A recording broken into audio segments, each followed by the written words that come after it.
दोस्तों नमस्कार। दोस्तों, इस देश में जितने वेंटिलेटर नहीं है उससे ज्यादा बड़ी तादाद में लोग वेंटिलेटर पर कैसे हो सकते हैं। इस देश में जितने आईसीयू या उसके बेड नहीं है उससे कई गुना ज्यादा मरीज आईसीयू में कैसे भर्ती हो सकते हैं।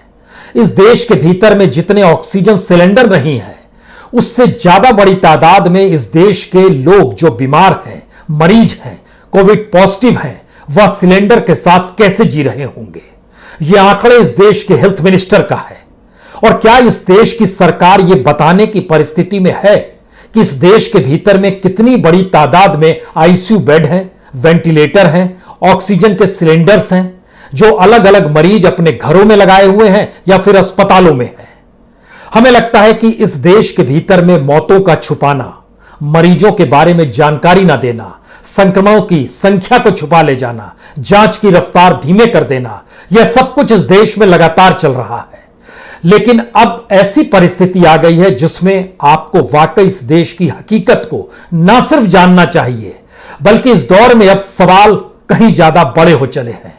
क्योंकि कल जब जानकारी सरकार की तरफ से निकल कर आई और इस देश के भीतर के जो सच है उससे जब मेल करने की शुरुआत हमने की तो हमें लगा कि सरकारें इस रूप में गलत बयानी क्यों कर सकती है।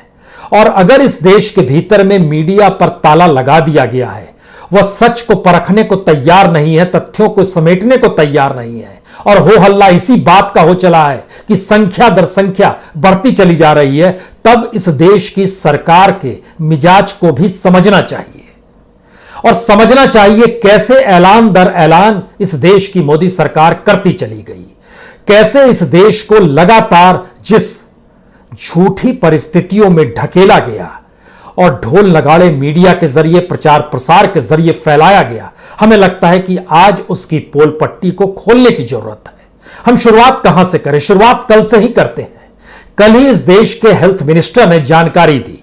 उन्होंने कहा कि इस देश में लगभग 4,88,861 लोग आईसीयू में भर्ती हैं। उन्होंने कहा कि वेंटिलेटर पर 1,70,841 लोग हैं। उन्होंने जानकारी दी इस देश में लगभग 9,02,291 लोग ऑक्सीजन पर टिके हुए हैं। हमने सोचा इतनी बड़ी तादाद में क्या इस देश के भीतर में सारी चीजें मौजूद भी है या नहीं है, क्योंकि आंकड़े कभी बता नहीं पाए कि वाकई ऐसी स्थिति है। तो 4-5 जगहों से, जिसमें नेशनल हेल्थ प्रोफाइल एनएचपी जिसको कहते हैं, उसके जो रिपोर्ट आई 2019 की उसको बेस बनाया गया, नेशनल सैंपल सर्वे 2019 का उसको भी बेस बनाया गया, जो पब्लिक टीचिंग हॉस्पिटल की जो क्रिटिकल केयर बेड को लेकर जो एक ICU care in India and status and challenges को लेकर एक जनरल निकलता है, general for association of physician of India, उसको उठाया गया। और इन सब के साथ साथ centre for disease dynamics economic policy यानी CDDEP जो कि दिल्ली में काम करती है और वाशिंगटन में काम करती है, इन तमाम जगहों के रिपोर्ट्स को जब हमने मिलाना शुरू किया और जानकारी हासिल की तो पता चला 2019 में, यानी कोविड से ठीक पहले इस देश के भीतर में, कोविड से ठीक पहले का मतलब यह है कि 2020 की शुरुआत तक इस देश के भीतर में, और यह सारी रिपोर्ट का कलेक्शन जब किया गया तो यह अप्रैल की रिपोर्ट, एक अप्रैल यानी 1 बरस पहले की परिस्थितियों को समेटे हुए है। अब जरा समझने की कोशिश कीजिए, इस देश के भीतर में प्राइवेट पब्लिक सेक्टर के जितने भी हॉस्पिटल्स हैं सबको अगर मिला भी दीजिएगा तो भी 1 लाख से कम आईसीयू बेड है। और हेल्थ मिनिस्टर ने कहा 4,88,861 लोग आईसीयू बेड पर पड़े हैं। इस देश के भीतर में सिर्फ 48,000 वेंटिलेटर हैं।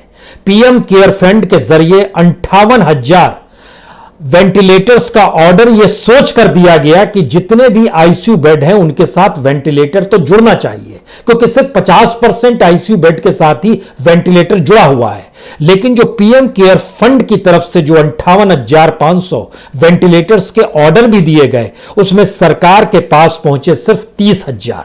वो 30,000 को अभी हम मान रहे हैं कि सभी काम कर रहे होंगे, हालांकि उनमें से बड़ी तादाद में अलग अलग जिला अस्पताल हैं। इस देश के भीतर में जो अलग अलग राज्यों के अस्पताल हैं वहां पर पहुंचाया गया, वहां भी अभी वेंटिलेटर काम कर पाने की स्थिति में नहीं है, उसकी एक अलग फहरिस्त है।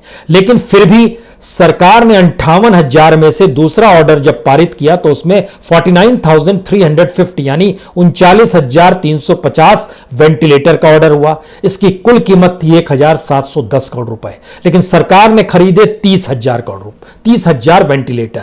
इस बीच में जो सेकंड वेव आई, उसके जरिए जब वेंटिलेटर की संख्या की जानकारी हमने हासिल करनी शुरू की, जैसे गुजरात ने 10,000 मंगा लिए, अलग अलग राज्यों ने कितने मंगाए, उन सब को जोड़ने के बाद, पीएम केयर फंड के 30,000 वेंटिलेटर को जोड़ने के बाद और पहले से मौजूद 48,000 वेंटिलेटर को जोड़ने के बाद भी यह संख्या जो है 1 लाख को नहीं छू पाई। लेकिन हेल्थ मिनिस्टर का कहना है 1,70,841 लोग वेंटिलेटर पर हैं।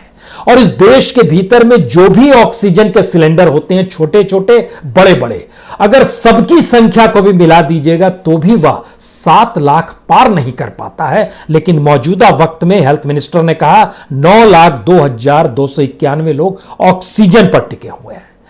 यहीं से असल बात शुरू होती है कि क्या वाकई सरकार छुपाने में भरोसा करती है या जिन बातों का ऐलान कर देती है उसकी ढोल पीटने पर भरोसा करती है। क्या सरकार कोई व्हाइट पेपर लेकर आएगी? वो बताने की स्थिति में है इस देश के भीतर में medical colleges, medical beds, medical oxygen, medical ICU beds, medical के तौर पर वेंटिलेटर्स कितनी बड़ी तादाद में है। सरकार और देश दुनिया के तमाम रिसर्च स्कॉलर से जो जानकारी हमने हासिल की, उसमें बहुत साफ तौर पर जानकारी निकल कर आई कि जो आंकड़े भारत के भीतर में मरीजों के हैं, जो वेंटिलेटर पर है, आईसीयू पर है, ऑक्सीजन पर है, वह इस देश में मौजूद इंफ्रास्ट्रक्चर जो विदेशों से भी आ गया है, अभी उसमें बहुत सारी चीजें पहुंची नहीं है राज्यों तक, लेकिन अगर उसको भी जोड़ लीजिएगा उससे भी एट पार, उससे भी ज्यादा मरीजों की संख्या है। पहला सवाल यह है। दूसरा बड़ा सवाल है इन दोनों के बीच में, क्या वाकई मोदी सरकार जिस तर्ज पर चल रही है और सुप्रीम कोर्ट ने जिस तरीके से टास्क फोर्स बनाया है, क्या वो समाधान की दिशा में जा रहा है? अगर आपने अभी तक सनराइज समाचार को सब्सक्राइब नहीं किया है तो सनराइज समाचार को सब्सक्राइब कीजिए और बेल आइकन को भी दबा दीजिए ताकि आप हमारे आने वाली वीडियो का नोटिफिकेशन सबसे पहले पा सकें।